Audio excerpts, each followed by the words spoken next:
I'm Jared Stoltz. I was born in Sacramento, California in 1940. And so I've lived a pretty interesting life. People have told me I should write about it, but I'm not sure it has enough social redeeming value, as we used to say in sociology. But in any case, uh, my most intriguing thing was I went to a high school in Stockton, California, which was multiracial in the 1950s. And a lot of the students were Japanese, Chinese, Korean, etc., Filipino, Mexican, white, black. And so we kind of had a group that ran together and of all different nationalities.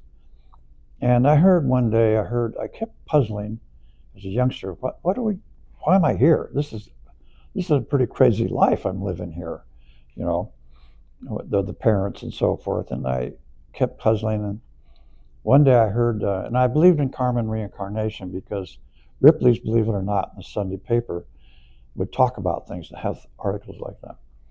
And it struck me as being true. So anyway, uh, one day I heard some of the Japanese kids talking, and they mentioned something about enlightenment. And that just struck me. And I went, oh, that's why we're here, not for all the rest of this stuff. And so they were Buddhist, and it intrigued me. And I read a little bit of stuff in Buddhism and so forth. And I thought about going to Japan to get into a monastery. And I realized, no, I don't have the discipline. You know, you have to sit there. If you move, this master hits you over the head with a stick. And I said, that wouldn't play well. So I, uh, I pondered it for a number of years. And then I thought, well, if I ever get with a master, it has to be the greatest master in the world. And as I went along, I was partying, having a great old time, just partying it up and all this into my early 20s.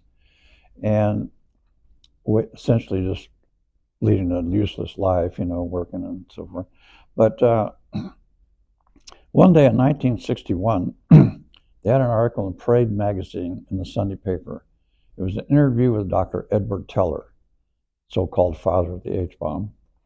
And they were asking, where is physics today? And he said, we're just in kindergarten. And they said, well, what do you plan to do to further the knowledge in physics? He said, what we really want to do is talk to some of the holy men in the Himalayas. We know that some of them know everything, but they won't tell us what they know. Well, of course not. Look what you've done with what you do know. So in any case, I thought, oh, it's India, not Japan. So I kept that in mind, just goofing around. And I didn't know what year it was, around 65 or something like that. Marsh's picture was on the front of a magazine. I'd never heard of him at all. But I looked at that picture and I went, oh, he's the one for this age. And I said, okay, well, instead of looking up someplace to get TM, I thought, I'll just do the quick thing with LSD, which was a total tragedy for me. Turned out the people that gave it to me thought I was a narc and they wanted to bust my mind, which they did. So for 2 years, I just struggled, you know, every day. And finally, I heard a teacher of TM was coming to Sacramento, where I was living at the time. And so I said, okay, this is it. I'll do this. It's going to bring me out of this miasma. And so I started TM 1968. And in 69, I went to India in September of 69 to do teacher training. And so there was one course that started in September, ended in December. And then a month between that end of that course and the start of the last course that was ever going to be held in Rishikesh, there was a month. And about 12 or 13 of us got to stay there for that month and had all this wonderful time with Maharishi whenever we wanted to go talk with him at the house, or he would have us down at the house every night and comment on the Brahma Sutras to us and so forth. So it was quite a wonderful time. And then I stayed for a second course. and another 3 months. So I was there for 7 months total. And to this day, I feel that was the best time in my life or any other life I've had. And so I became a teacher. I taught for a while, not a lot. And but to me, Maharishi was always the one, the one. And it was, there were other people who understood that. I became later on. I became pretty good friends with Charlie Lutz, and Charlie and I had a good relationship. I fell off a building in 1974, 5 floors. Charlie came to see me from LA to Sacramento, and he asked me how I was doing. I said, Charlie, this is the best thing that ever happened to me, because when I hit, I immediately went into bliss, and I felt all this karma go. And so he's very good, and then he put me into the state of Divine Mother. Not at that moment. He put his hands on my heart chakra area, and then after a minute or so, he lifted them off, and said, it should be pretty good. But the next day, it all came about. It was an incredible experience. I mean, emotionally, it was overwhelming. And when I was in India, rounding on teacher training, I also was given the experience of totality. That is, I knew everything there was to know in the creation at the same time. Everything from the point to infinite. And so that was a good experience, but that was a different thing. That it wasn't emotionally as strong as the Divine Mother experience. So to me, TM was the thing that saved my life. Interesting thing, Jerry Jarvis said one time he was in a grocery store in Malibu. Arnold Schwarzenegger was in there. And Jerry knew that Arnold had started TM. So Jerry walked up to introduce himself, said he was the teacher of TM. And Schwarzenegger, in that booming voice, goes, the whole grocery store could hear him, goes, TM saved my life!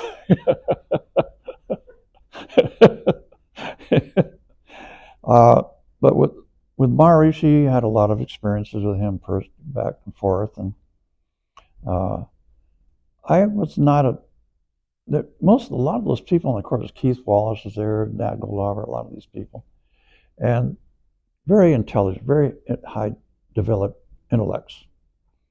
But I didn't care about the intellectual things so much, or the science. I was more into the spiritual development. That was my thing. I don't fault anybody. That's great for the people. That's part of their path. They have to go. They do that. I remember one night Maharishi started talking about deities, and I can't remember if it was Keith or not, but somebody of that echelon, there was kind of a clique, said, Maharishi, this isn't very scientific. And Maharishi said, we are not here to please scientists, we're here to please ourselves. I went, yeah. So, and in those times, Maharishi was very humorous. To communicate with the outside, you couldn't use the telephone because you might get 3 different cities on the line at the same time. So he had this guy from Holland, Jerry Gemser, who was the guy. He had a briefcase, always wore a suit and tie, very deep set eyes. He looked like he could be a magician or something, a caricature of a magician. And he would go into Rishikesh every day and pick up telegrams from around the world and bring them to Maharishi, and the Maharishi would send them back with things to say to the reply to the telegrams. And but I remember one guy, this guy Robert McCutcheon, said, you and Maharishi have a truck driver to truck driver relationship. Well, my feeling was everybody pested you. I mean, he did. that was his role as a guru, was to answer questions, but it was all the time. He might be out strolling or something, and people would still. So I just talked to him very plainly, and so he talked to me the same way. And one night we were walking along. It was the Shiva moon, just the slice, right after the new moon. And he stops and he looks at it. I'm walking next to him. And he looks at it and he turns to me. He said, "Once there was a fly on the moon. How could that be?"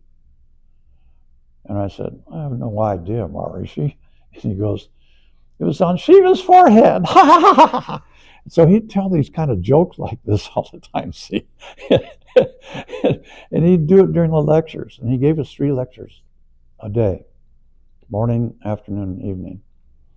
And but see, he would do these plays on word, and he'd laugh. He laughed at his own jokes all the time. See, he thought it was really funny. Of course, we'd laugh too, because you know how his laugh is so infectious.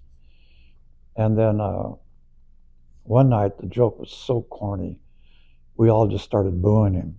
Now, he's already laughing, right, at his own corny joke. And when we start booing him, he just goes into paroxysms of laughter. He's rolling back and forth. He thinks this is the funniest thing ever. All these ignorant people are laughing, telling a corny joke. So there was a lot of that. And so I was there for 2 courses, and I never saw him lose patience with a question. Of course, on the second course, people were asking a lot of the same questions that I heard in the first course. He was so patient. I mean, a master teacher.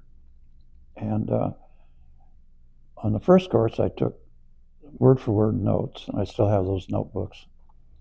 No, I don't. I sold them to Jim Davis, but I made copies. And on the second course, not so much, and just sat around and listened. And Satchidananda, there was the ashram was divided into two different areas, separated by a fence. And on one side were Indians being taught to be teachers. And Satchidananda was in charge of teaching them. And Satchidananda, of course, had heard all these lectures many times. So he and Devendra and Radhakrishna and 2 other brahmacharis, they had to sit up on the platform where Maharishi's chair was. And after a while, you'd see Satchidananda going like this, looking at his watch, like, how so much longer? Then Tetwala Baba came and visited us a couple of times. I did go up to his cave, saw him there. It was very interesting because I sat fairly close. He hadn't come out of the cave yet, but I didn't know where he sat. But he sat on this stone, actually, kind of thing. And I wasn't very far from him. And so people were asking questions, about half a dozen of us went up there. Well, I found out he liked Rook Bond Red Label tea. So I went into our storeroom and got a box of it for him. Gave it to one of his 2 devotees there. So when we got up to leave, we're walking away, and I went, "Oh, I didn't ask my questions." Then I thought, "Oh, didn't need to. He's the answer." So we got back and we said, "Maharishi, why is it like that around Tetwala Baba? You just go blank or something." And he said, "Well, he's in meditation most of the time."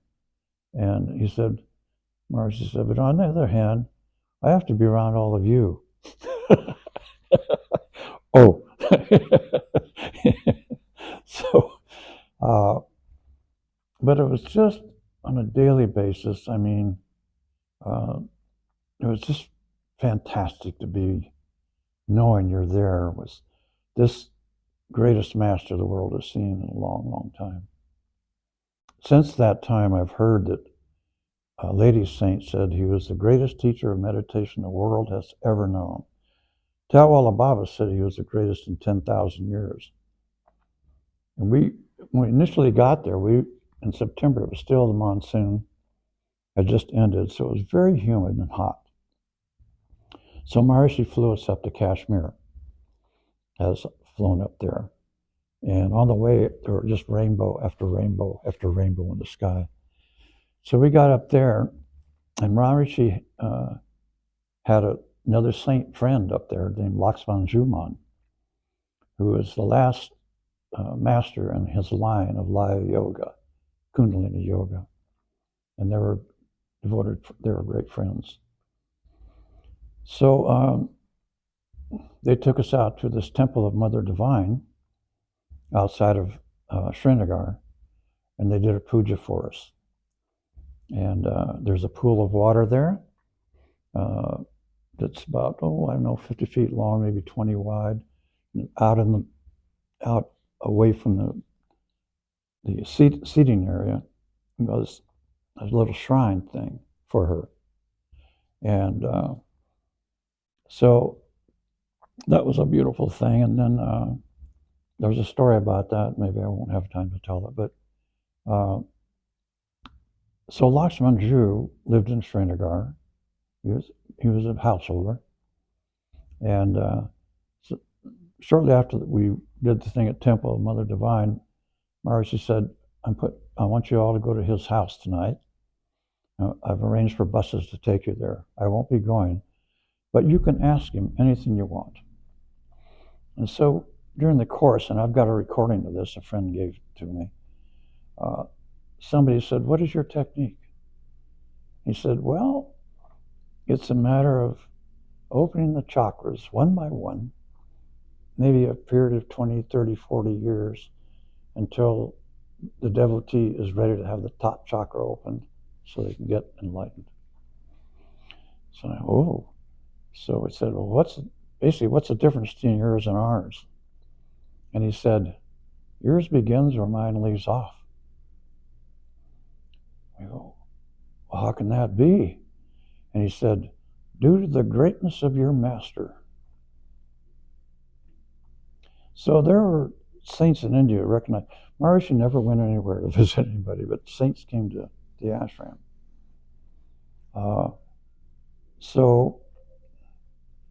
Yeah. Okay. I started meditating in actually Rio Linda, a small town outside next to Sacramento.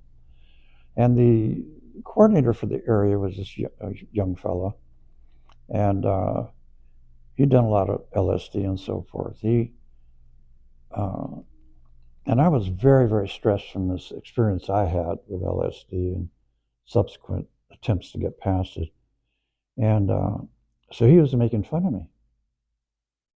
And I thought, wait a minute, aren't we in this path where people are supposed to be, helping each other and so forth? But I had certain abilities which he didn't like. Maybe there's some jealousy, but he was always harassing me. And when we got to India, he was there. And so we didn't interact much.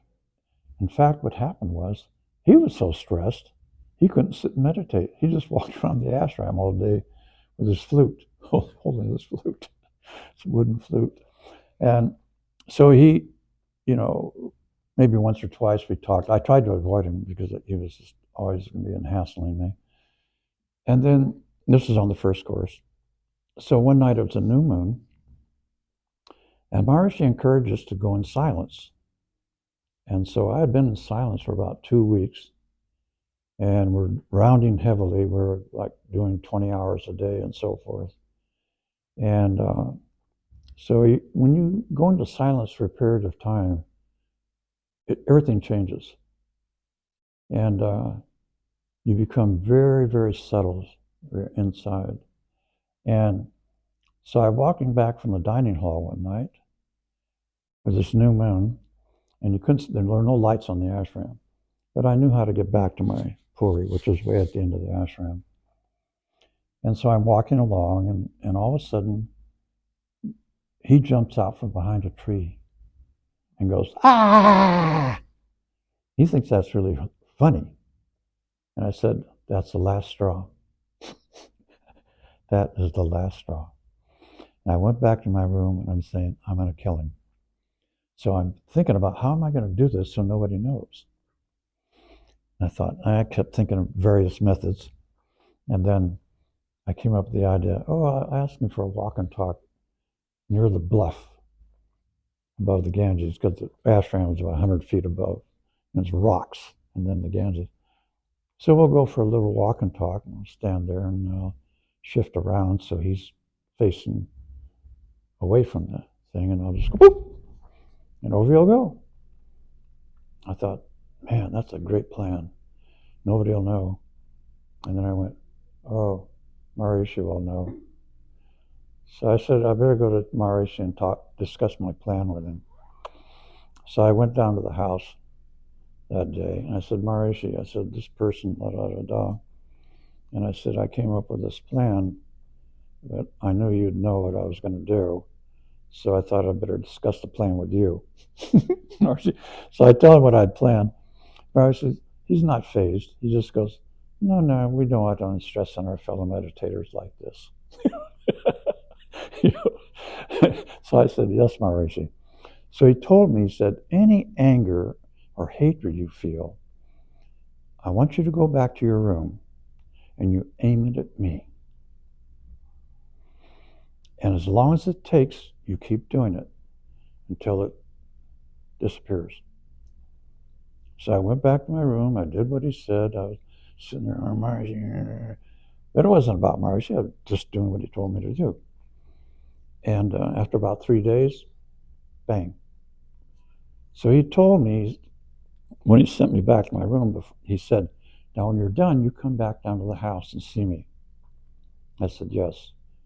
So when it broke, I went back down to the house, but he was outside talking with about a half a dozen people. And at that time, their mood making was something, and some people were like this, and other people had it together a little better. And so I walk up, and like a friend of mine, fellow meditator, he said, you have an impish mind. So I'm walking up, and I think, So I walk up to the group, where Maharishi's there, and he turns to recognize me. He goes, yes, and how are you feeling now?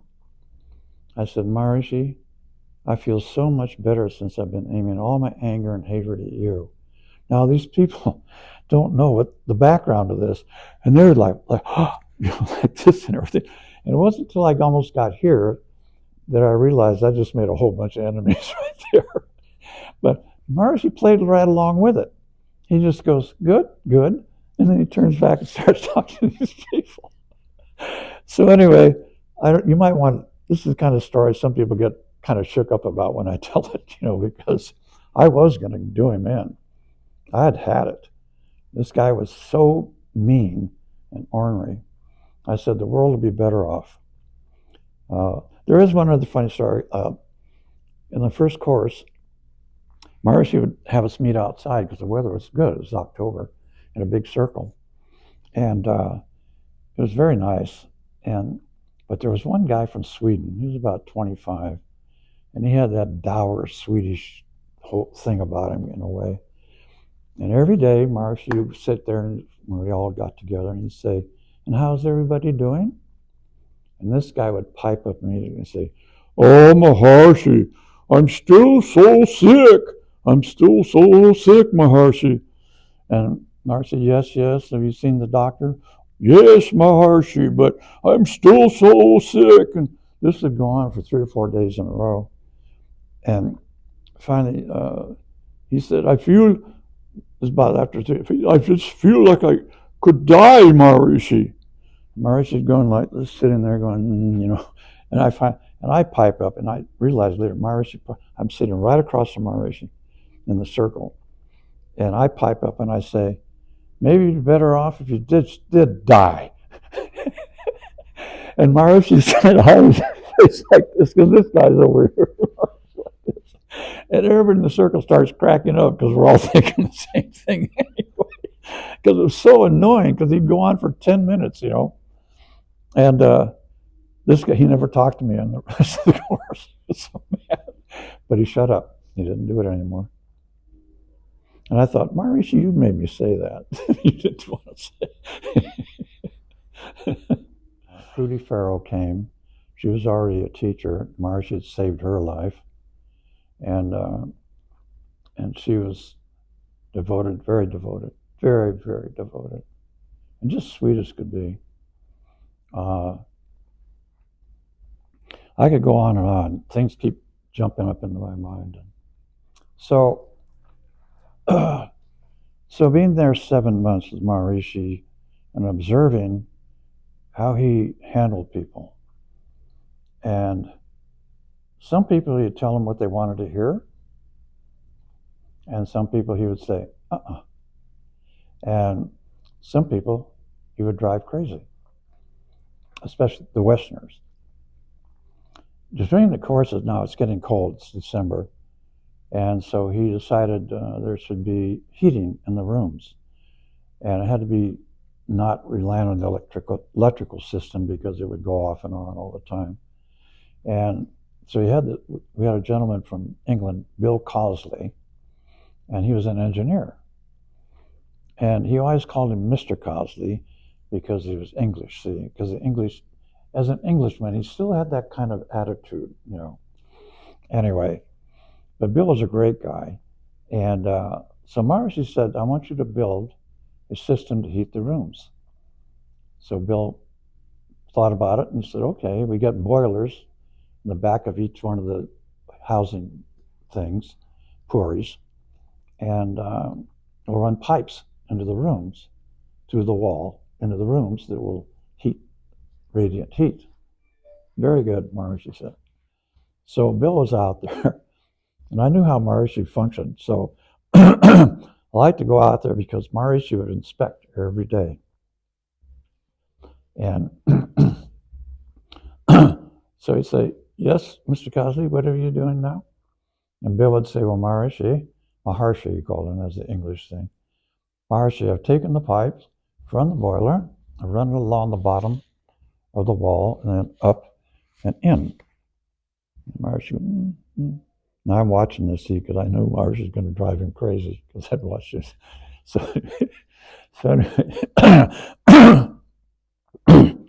so anyway, Marsha go, no, do take the pipe and then go up like this, and then across the wall and in. And Bill, it didn't matter what Bill had done or thought of doing, Marsha changed it every single day. This was between the courses, okay? So I was fascinated. I just like to watch. I would hang way back, so so one day, now there was only about 12 or 13 of us that stayed between the courses. So we're up at the dining hall, and Bill comes walking up the path to the dining hall, and he's staggering. Now, a lot of people smoked at that time, and Marcy was okay with that in one of the three wings of the dining hall. Well, so Bill's walking toward us, and we're looking at him, and he's going, give me a fag, mates, give me a fag, he's driving me crazy. So, anyway, so that was Marcy, and a couple of times, there's one interesting story was John Steinbeck Jr. came, and he was the head of an Associated Press group in Saigon. They're on this island, and he decided to become a teacher of TM. He and his wife Crystal.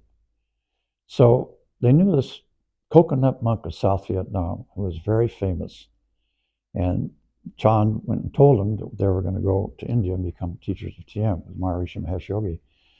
And the monk said, before you leave, come and see me. So John said, sure. So before they left, John came. The monk gave him a half-shell coconut, polished. He said, I want you to present this to the Maharishi Mahesh Yogi as a token of my esteem for him. They'd never met in the gross. Anyway, so John, okay, sure. So he and Crystal, his wife, took a motorcycle from Vietnam in the Vietnam War all the way to the ashram. Well, anyway, so, and we became acquainted and talked and so forth. And Krista was a poet and just the sweetest person, very pretty, just so sweet though. Uh, and so one day I walked down to Marishi's house, and here's Crystal standing outside going, so I know, uh-oh, Marishi's done something. So this is on the second course, not the first. This is on the second. By this time, I understood. So I walk up and I said, Crystal, are you all right? She said, I don't know. And I said, why? What's happened? She said, well, John and I were in talking with Maharishi, and the subject of Vietnam War came up. And John was kind of pro North Vietnamese. See, he's a socialist. His dad was a socialist, you know. So uh, Crystal said, John said, Maharishi, uh, U.S. should not be in a war here in Vietnam. And Maharishi said, no, U.S. should win that war. John said, but the young people of America don't want to fight that war, Maharishi. And Maharishi said, no, that makes sense. He said, because the youth of the United States are the flowers of the world. You should go to Africa and get Africans and have them come and fight the war. And I'm going, I'm trying not to laugh because there are novices dealing with Maharishi, right? So anyway, I'm like, oh, really, Crystal? He really? I said, well, what happened then? Well, John said, but Maharishi, it's not their battle. I mean, they shouldn't have to go and fight. I mean, Maharishi said, no. You get them and you put them on boats and you bring them and you give them guns and they fight the war. Be good for them. And I'm like, I'm busting up inside, but I'm going, oh, Crystal, really? I mean, this is, you know. So the time comes, John had told Maharishi about the coconut shell or bowl that the South Vietnamese monk, coconut monk, had wanted to present it to Maharishi. And so Maharishi, knowing Steinbeck's name was very big in India, because communists and socialists are very, very prominent in the government at that time and in the universities. So the Steinbeck name was very big in India. And so Maharishi told John, he said, call the press in Delhi and have them come up and you present it to me in the evening lecture. And oh, okay, fine. So John calls it, well, being Steinbeck, of course they want to come. And so a couple of reporters and a photographer came up, and so the evening comes, and it was going to be done. Maharishi usually start the lecture about 7 o'clock or so. So John and I are standing talking in the lecture hall. Everybody's in there waiting for Maharishi. He's still down at the house. And so John and I are talking. Okay, it's 7 o'clock, 7:10, 7:20, 7:25. And John goes, where is he? You know? I said, well, I don't know. I'll go down and see what's going on. So I went down to the house, and Maharishi said, Maharishi, I said, everything's ready. And you get for the presentation. He goes, okay, good, I'll be there. And so I go back to the lecture hall. 7:40, 7:45, 7:50. Now John's starting to freak out because for two things, he identifies the reporters because he's one, and he's feeling, and he's saying to me, he said, where is he? These guys get back to Delhi tonight. It's a 5.5 hour drive with that terrible road. We want to have a good story. We don't want to piss these guys off. And I said, okay, so I'll go down to the house again. So I go down to the house, and Maharishi, I said, you said you were coming. Something's obviously delayed you. And I said, so would you? I said, John is getting very nervous about this. And he said, good, we go now. Now it's dark. And I used to hold a flashlight on the trail for him at night. See, I know he didn't need it, but it was a way to get close to him. And so we're walking along, and I said, Maharishi, I said, John's really nervous about this now because he feels the reporters, we want to get a good story. Maybe it's always good to accommodate these reporters. And Morrissey all of a sudden he goes, "Go tell John, everything is foreordained. Everything is foreordained." Ah! And he starts laughing like a madman. I'd never heard this before. And I just go, "Okay." And I run up to the lecture hall, and I run up to John. I said, "John, he's on his." John says, "Where is he? Where is he?" I said, "He's on the trail. He'll be here shortly." He said, "You wanted me to tell you something." He said, "What? What?" "Everything is foreordained." And John goes, "What?" You know? So Maharishi came in, and John kneeled down and presented it to his chair, presented him with the bowl, and we got very nice publicity from it. So that laugh, though, he did it again in between the courses before this whole thing to accommodate more people coming. He was having these huts built up on tree limbs. See, that was the pillars for the huts. Okay, they just having them built. And this is between the courses, so he didn't have any lectures to give or anything. So he'd be out there at 3 or 4 in the morning directing these guys, these laborers, building these things. And he had lights shining on it, and he'd sit in his chair, and so a worker would put a nail in here, and Marty said, "No, he made him move it a quarter inch."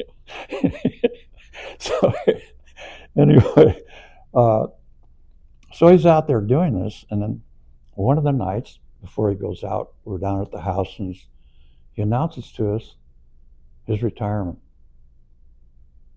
"Tonight, I am announcing to you my retirement. It starts tomorrow."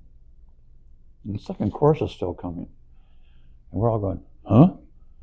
And we're thinking, "What do you mean retire? Team's just getting rolling, And so he said, "Yes, from now on, I'll be in bed by no later than 9 or 10. The coming course, I'll give 1 lecture a day. And then I'll get up early in the morning," and so forth. He's running this whole thing about what he's going to do in retirement. We're going, what? Nobody's saying anything. We don't know what to say. So, but he said he was going to be in bed by 9 or 10 every night. But three days pass, and every morning he's still out there at 3 or 4 in the morning directing these laborers. And so this other guy and I, Robert McCutcheon was his name, we were up having some chai about midnight. There was nothing else to do but eat and have chai. So I said to Robert, I said, he said he was retiring, but he's been out here every night doing the same thing he was doing before. Robert said, "Yeah." He said, "Let's talk to him about it." I said, "Yeah, let's go out and ask him what's going about this." And so we walked up to his chair, and he said, I said, "Maharishi." He looks at me and said, "Yes, what it is?" He always say what it is. He wouldn't. Mother Olson tried to correct him from doing that for years, trying to get him to say, "What is it?" He wouldn't do it. See, probably just a booger, I don't know. Anyway, so, "Yes, what it is?" And I said, "Maharishi, you said you were retiring. You're going to be in bed by 9 or 10 o'clock. You've been out here ever since then, night after night, still doing the same thing you were doing before." I said, "What's going on?" I said to him, And he turns, he goes, "It was such a relief to my mind to say this, such a relief to my mind," and starts laughing like a madman again. And Robert and I just start cracking up and walk away. So Maharishi was such an example of how a perfected being functions in every instance.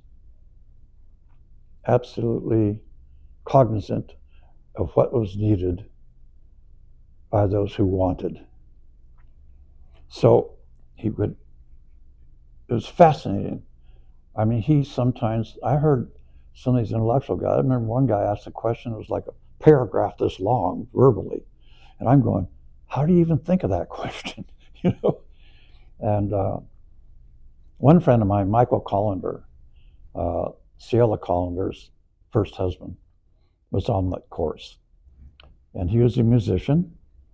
And after the course, he was he had that kind of arrogance that some musicians will have, they think they're a little better than other people. Well, anyway, but a real nice guy. He was in the room next to me. And so we didn't talk after the course until year 2000. He called me up 30 years later. He says, "This is Jared Stoltz. It was in India and teacher." I said, "Yeah."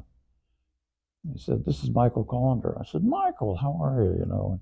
So it turned out he was a session museum. He played backup for Andy Williams, Elvis Presley, Cielo as well.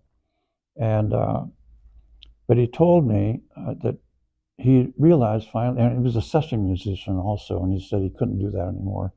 Every rock band, they had a room off to the side where they'd go in and smoke dope and do cocaine before they recorded. He said he just couldn't be in that environment. But he finally said, "I realized the whole thing was an ego trip." He said, "I stopped." And he became a contractor. Of course, he knew a lot of people in Hollywood and so forth, so he did restoration work and so forth. And so I went down to LA to visit him, and he just developed cancer. But he told me one time in the courses, Maharishi started talking about the gods one night, and Michael told me, he said, "My intellect just could not accept this thing about gods." And he said, I stood up and I said, "Maharishi, are these gods for real?" And Maharishi said, "Yes, more real than you." he said it really jarred him and got him thinking a different way. And so Maharishi always had the perfect answer for somebody. Now with Indians, I saw him twice with Indians there. He was not in the U.S., he was the happy, jolly little guru, ha ha ha ha. And he was that way with most of us, but with Indians, no, he was a traditional master type thing. And I tell you, I saw him lay into one Indian man and then a group of them one time, these two different times. And I just went, whoa, I was right there when it happened. And this one fellow, he was Mr. Kaporia, and dressed in Western clothes, very dapper, rather small man, but he had a good position with Air India. And I walked out of the dining hall one day, and there's Maharishi sitting in a chair, kind of off to the side of the dining hall, a little bit out in the trees. And this Mr. Kaporia is standing in front of him, probably about 8 or 10 feet away. And Maharishi, I watch, I don't know what they're talking about. So I walk up, and I'm about 10 feet behind Maharishi listening. And Maharishi said, "So you got the pamphlets put out?" Well, Maharishi gave him the job of taking TM pamphlets and putting them on every Air India counter in India. And Mr. Kaporia said, "No, I couldn't do it, Maharishi. I tried and tried." He said, "What do you mean you couldn't do it?" I'm going, oops. And he said, "Maharishi, the government wouldn't allow me to do it." And Maharishi looked at me and said, "Do not tell me what the government will allow or not allow. The government exists because I allow it to exist." I went, "Ooh, I think I'll go back to the dining hall." And poor Kaporia just said, "Yes, Maharishi." Then one time at his house, he had several of these young biological scientists from a biological station near Rishikesh. There were probably 8 or 10 of them there at his house in the living room. And he was sitting in his chair and he was talking with them, answering questions and so forth. And I'm sitting there in the back of the room listening. And Maharishi said, "Okay, that's all the time I have with you." And he got up to go into his door to his bedroom, which was just off to the side of where he's sitting. And one of these guys pipes up in a very disrespectful tone. He said, "Well, sir, I'm not satisfied with the answers you've given." And Maharishi turned and he looked at this guy and he went, "I can leave you with that dissatisfaction," and turned and walked into his door. And this guy realizes, "Oh, I've blown it." He's going, "Sir, I'm sorry." Maharishi walked into his bedroom. So it was a different thing, with Indians. And some Indians, they understood that. They had some knowledge of how gurus would handle things. You know. For Americans, and especially most people in the course are Americans, he acted differently.